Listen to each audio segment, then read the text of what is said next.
Hey guys, all in crypto here, and welcome back, ladies and gentlemen, for another YouTube video. I hope you've all had a wonderful start to your weeks. Today, we're going to be diving into ADAX. Now, ADAX launched on mainnet, their version 1 of their platform yesterday. This was greatly anticipated, certainly by somebody like myself who looked at ADEX, how they were kind of looking to operate as a DEX and saw clear differences between them using an order book model in opposition with the likes of Sunday Swap and your traditional DEXs using liquidity pools to facilitate individuals in a decentralized way trading back and forth through tokens. So there's some good, there's some bad, and there's quite a bit of ugly with this. What I want people to remember, lots of anger in the community right now. This is their version 1. So this is the first prototype, if you will. And as we've seen with many of the initial main nets, Sunday Swap with a huge congestion, a number of other mainnet launches have been largely disappointing, and I think this one has kind of followed suit. So what I'm going to do, many people are confused as hell right now. They have no idea what they're looking at. Initially, the interface to me isn't appealing. It's very dark and dull. But you know, that would be okay if it was usable. It's currently not usable. We're going to talk you through how to use it, how the DEX works, why this has got a lot of people confused. This isn't new user friendly to me. And hopefully ADAX, the team, can take this as some constructive criticism. I still think ADAX could do quite well. We know there is a lot of utility with their underlying token ADAX, certainly in regards to their CEX. And one of the best ways for me to explain how their DEX works is to explain basically how their CEX, their centralized exchange, works. Because they work the same way as most exchanges that work on order books. And essentially the CEX, the centralized exchange, market make. So they're the ones that make the market. Whereas on a DEX, decentralized exchange, in the way that ADAX have chose to do it, it's people like me and you that are buying and selling that make the market, and there's no kind of centralized market making, if you will. And now that has its own pros and cons. We're seeing it be a con at the moment as there's no kind of orders being placed, which means that you can't actually trade in the majority of these pairs. However, as this grows, I'm assuming more orders are going to get put on. I don't know why the actual team didn't market make to start with and then sneak out the back door. But not in a sneaky way. So what I mean by that is I don't know why they didn't actually make the market so that people could trade in and out. And then kind of gradually, as it grows and gains popularity and usage, you know, it would market make itself, which was the goals, I assume, by the team. So this is, of course, is different to how Sunday Swap do it with liquidity pools, which is essentially where if you want to provide liquidity, you provide the same US dollar value in tokens. So whether that be Sunday Swap and Cardano, or whether that be liquid in Cardano, you provide the same amount, you add that to the liquidity pool, and then when I want to trade, I essentially use that pool to facilitate my transaction, and the liquidity providers gain rewards for doing it. So they're not using liquidity pool as such, but what they are using is liquidity in the sense that they're hoping there's volume for trading, which there just doesn't seem to be any of at the moment, and we're hoping that this is something that gains traction. So there's lots of ifs and buts, but what I'm going to do is briefly talk you through it all. This is the interface. There was a button or some buttons over here that allowed you to click so you could swap between total values locked. So if we click on ADA, for example, and then we go back to the overview, you can see the total value locked in ADA slash ADAX in US dollars, and it is currently sat at $99. So can you see what I mean by there's no liquidity here whatsoever?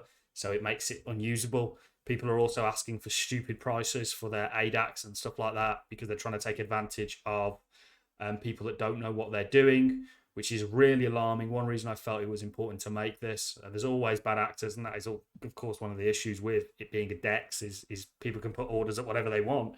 It's up to people being vigilant enough to know whether they're getting a good deal or not, which is why you should cross-reference other DEXs and the actual price on things like CoinMarketCap. We know ADAX actually sold off. I got stopped out of my trade, which I did tell you guys. We put a short-term trade on, which lesson learned, I should have closed before the actual DEX relaunch, but I actually got stopped out of it yesterday. So I got stopped. I didn't make any profits. I essentially lost trading fees, which wasn't a lot. I think it was about $100 in trading fees or something for actually facilitating the trade.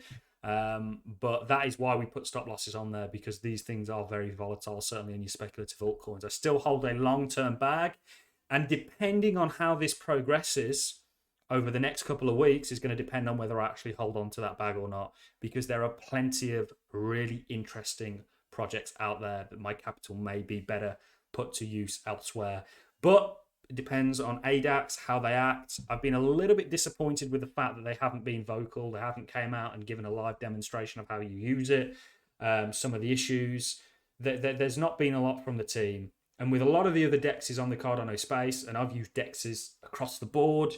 Tiny Man was a DEX that I was experimenting with on Algorand, which had one developer behind it, by the way, guys. That was it was a very easy to use DEX, but of course they had a liquidity bug, which meant that people could drain the liquidity pools, as a lot of these new protocols do have. There's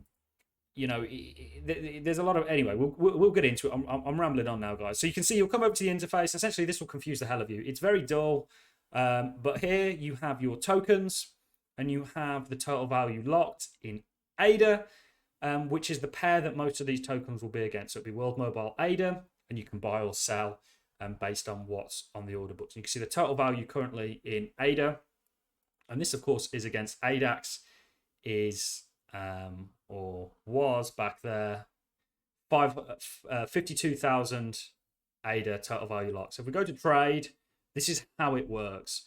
So if we go on their CEX, you can see here you've got sell orders, and here you've got buy orders, and people can choose to market buy. So this is made up. So here you've got people buying and selling, yeah? And this is essentially how exchanges work. So, and also how price moves. If the sell pressure overwhelms the buy pressure, it goes down, and vice versa. So you've got somebody here selling, who is selling, or who is essentially selling this amount for this price, and you've got people, or he's trying to buy this amount for this price, and you've got people trying to sell this amount for this price. And essentially you'll be able to come in and that's how you make a trade. You'll come in and buy this guy's sell, or you'll essentially sell to this guy's buy, if that makes sense. And an order book is kind of how they planned on going forwards. And you can see this is the order book so far, certainly if we switch out. So this would be to buy ADAX, and this would be to, this would be to actually buy ADAX, and this would be to sell it. And you can see that people have obviously came in and put the orders on, and so far they're asking for 0.8. The cheapest one is 0.8 ADA per ADAX, which is ridiculously overpriced in comparison with what it's trading for on Sunday Swap. 0.5, and of course is overpriced if you go and look at the actual price of ADAX. So it's not really practical at the moment, and that of course is the ADAX pair. You've got World Mobile, which has even less liquidity in terms of order books. In fact, I'm not even sure if it has any. If we go over to swap, we'll choose ADA, and we'll choose World Mobile. We'll see if we can even facilitate any of that. Okay, potentially we could. But if we look at a number of other tokens, you can see there's no total value locked in. So the trade wouldn't be facilitatable, basically. And this is all against ADAX, so I'm not sure why that's the case. So if we wanted to buy, there isn't a price because nobody's actually offering one, so you couldn't market buy. So it works on an order book system, which is just impractical at the moment because there's no orders being put into the book for buy and sells. And I'd have thought the team would have put some kind of a bot in, or they'd have actually made the market initially until it had got rocking and rolling. But I think what they were hoping was that people were going to be smart enough, or not smart enough, be take it upon themselves to start making the market, which is typically not how things work. You kind of need to push people in the right direction and incentivize them to do that. So they've used a different model. It's proven to not really work so far. You just connect your NAMI wallet. You can see I've got a test NAMI wallet connected here.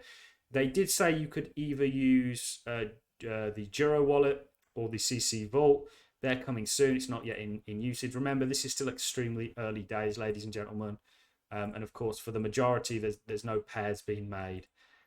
So there's not people coming in and swapping this for that. And of course, that means that you can't arbitrage that. You can't take advantage of that, if you will. So it's very early days, very disappointing, very confusing. The team haven't really said much. And like I said, I'll be finding out over the next couple of days whether I'm actually going to hold on to my ADAX or not, based on what happens with this DEX. Now, ADAX has a number of other usages, like the fact that you can stake it, you can earn ADAX on it, and you can also, because you're a staker and a holder, actually take advantage of the launchpad that they have and gain better access to it. Or is that the right word? Royalties? No.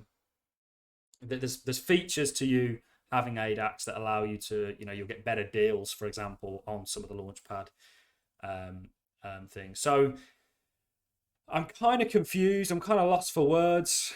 It's not been the most successful launch. It's been a huge anticlimax. We'll see how it works, but ultimately that's something you guys need to get your head around, is this doesn't work like your sort of typical DEX, in the sense that it's not ran on liquidity pools. It is ran on liquidity, but in the form of an order book, like a centralized exchange would use, a market maker, rather than an AMM, an automated market maker, in the terms of a liquidity pool. And they're expecting people to essentially make the markets themselves, which is very interesting. But we'll see. We'll see how it unfolds. Still very early days now. Like I say, the trade that I'm in, we're now out of. Always important for short-term trades, guys. If it's going to be a short-term trade, set a stop loss to minimize risk to the downside. Like we've done here, we got stopped out. Still hold a bag of ADAX into the future. But like I say, that's really going to depend on what I hear coming out of the team over the next couple of days. So far, I'm kind of disappointed. I am very disappointed, to be honest. If you look at the pairs that they've got here, let's try Liquid, for example. You can see there's no orders. So you couldn't actually even place an order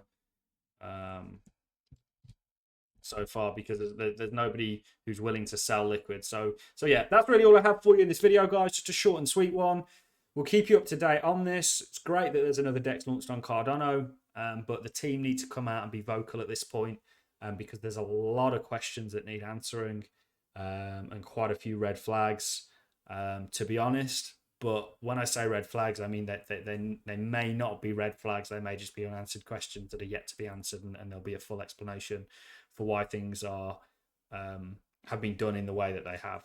All I have for you in the video, guys. I'm going to love and leave you on that note. If you've enjoyed the content, a like is always appreciated. So is a comment, and I'll catch you all in the next YouTube video. Thank you very much for watching, guys.